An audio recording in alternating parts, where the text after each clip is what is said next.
स्वागत है आप सभी का आपके अपने चैनल मैथ विद रविलॉजी में। दोस्तों, आज हम कक्षा 7 की हिंदी है वसंत, उसका पार्ट 1 नाम है हम पंछी उन्मुक्त गगन के, इसके प्रश्न उत्तर करेंगे और साथ में ये भी जानेंगे कि कौन सा प्रश्न परीक्षा के हिसाब से महत्वपूर्ण है और एग्ज़ाम में अपने पूछा जा सकता है।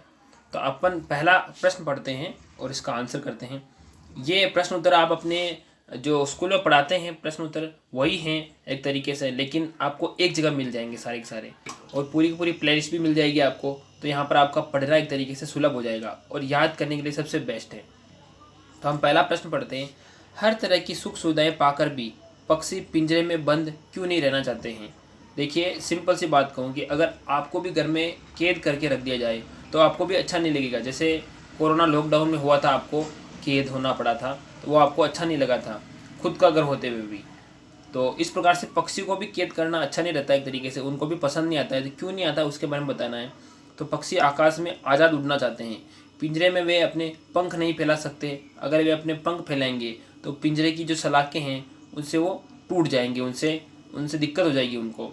हर तरह की सुख सुविधाएं पाकर भी पक्षी पिंजरे में प्रसन्न नहीं रह सकते, क्योंकि आज़ादी की उड़ान उनमें नई उमंग और प्रसन्नता भरती हैं। आज़ाद रहकर वे नदी का शीतल पानी पीना चाहते हैं और आसमान की ऊंचाइयों को छूना चाहते हैं, इसलिए वो पिंजरे में कैद नहीं होना चाहते। काफ़ी अच्छा क्वेश्चन है, इंपॉर्टेंट है एक तरीके से। ठीक है, नेक्स्ट है दूसरा क्वेश्चन।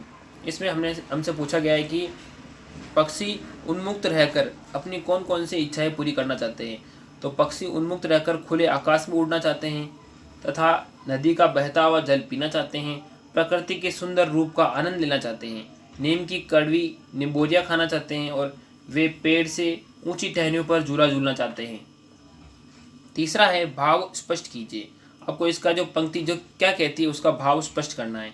पंक्ति कहती है या तो क्षितिज मिलन बन जाता या तंती सांसों की डोरी। तो इसके बारे में आपको बताना है। तो इसका आंसर है कि इस पंक्ति में कवि पक्षियों के माध्यम से यह कहना चाहता है कि वो आज़ाद पक्षी होते हुए भी क्षितिज यानी कि जहाँ धरती और आकाश मिल जाते हैं, मिलते हैं, वहाँ पर उसको क्षितिज बोलते हैं। मिल जाना चाहते हैं, वहाँ पर मिलना चाहते हैं। वो पक्षी आकाश में उड़ना चाहते हैं चाहे उनकी सांसों की डोरी टूट जाए। भाव इसमें चाह उनके प्राण चले जाए।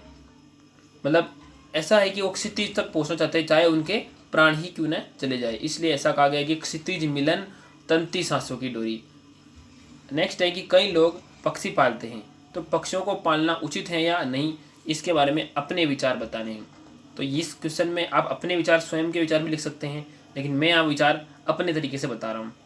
आंसर है कि हमारे ख्याल से पक्षियों को पिंजरे में बंद करना उचित नहीं है, क्योंकि पक्षी उन्मुक्त होकर आकाश में पंख फैलाकर उड़ना चाहते हैं और नदियों का शीतल जल पीना चाहते हैं, पेड़ की ऊंची ऊंची टहनी पर झूला झूलना चाहते हैं। पिंजरे में पक्षियों की सारी सुख सुविधाएं देने के बाद भी उनको वो सुख नहीं मिल पाता, तो उन्हें उमंग और प्रसन्नता भरी उड़ान देता है आकाश। तो इसलिए वो आकाश में खुले उड़ना चाहते हैं, इसलिए पक्षियों को हमें कैद नहीं करना चाहिए। नेक्स्ट है कि क्या आप या आपकी जानकारी में कभी कोई पक्षी पाला है आपने, कभी उनकी देख रेख किस प्रकार की है ये बताइए। तो देखिए, अक्सर आपने घर पे तोता वगैरह पाला होगा, आपने नहीं पाला हो तो आपके पड़ोस में किसी ने पाला होगा, तो उसके बारे में आप अपने विचार लिख सकते हैं। तो यहाँ पर ऐसा कुछ है नहीं, तो उसमें लिख सकते हैं सिंपल सा, जैसे कि अपने घर पर हमने एक तोते को पाला था या कबूतर को पाला था। उसमें हमें रोज़ मतलब उसको पिंजरे की सफाई करते थे, उसके लिए पानी की एक कटोरी रखते थे, एक कटोरी में खाना रखते थे। इस प्रकार से आप उसको हरी मिर्च वगैरह टमाटर वगैरह बहुत पसंद थे तो उसको खिलाते थे। इस प्रकार से अपने विचार लिख सकते हैं। यहाँ पर जो विचार है वो लिखना ज़रूरी नहीं है, आप अपने विचार लिखकर अपना काम चला सकते हैं। नेक्स्ट है कि पक्षियों को पिंजरे में बंद करने से केवल उनकी आज़ादी हनन नहीं होती, अभी तो पर्यावरण भी प्रभावित होता है। इस पंक्ति के बारे में अपने विचार बताने हैं। तो इसमें यह लिखना है कि अगर हम पक्षियों को पिंजरे में बंद रखेंगे तो हमारे पर्यावरण पर भी इसका प्रभाव पड़ेगा।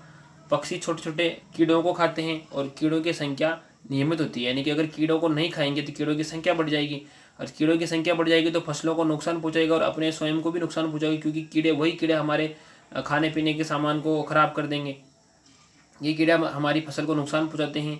पक्षी पर्यावरण में अनेक तरह की चीज़ों को जो सहायक है, मतलब एक तरीके से वो फूड जाल बना रखा है, खाने का जाल बना रखा है। जैसे पक्षी फलों को खाकर उसको बीज को गिरा देते हैं, इससे नए नए बीज पनपते हैं।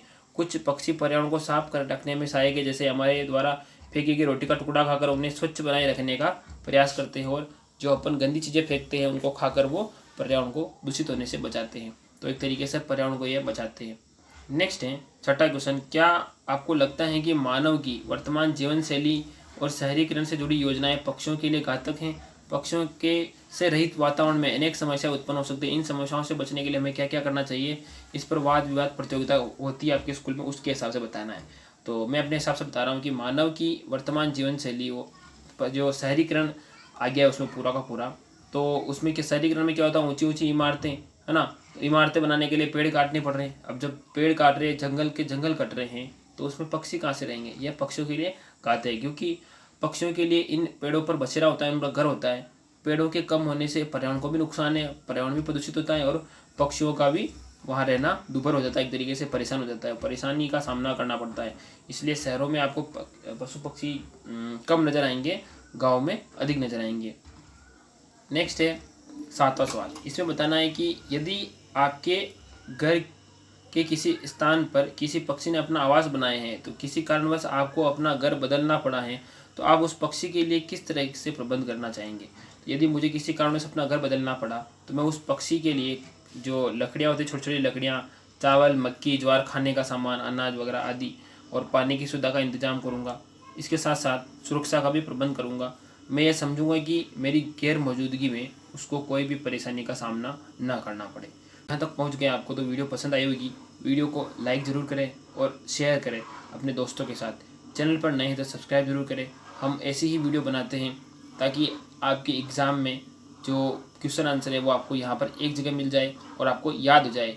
मेरा तरीका है कि मैं आपको इसी वीडियो में याद करा दूँ, ताकि आपको और वीडियो देखने की ज़रूरत नहीं पड़ेगी। यहाँ से आप अपने स्कूल का जो होमवर्क है वो भी कर सकते हैं यहाँ पर। और यहाँ पर इस चैनल पर आपको अपने स्कूल से जो भी अपडेट है वो भी मिलती रहेगी साथ में।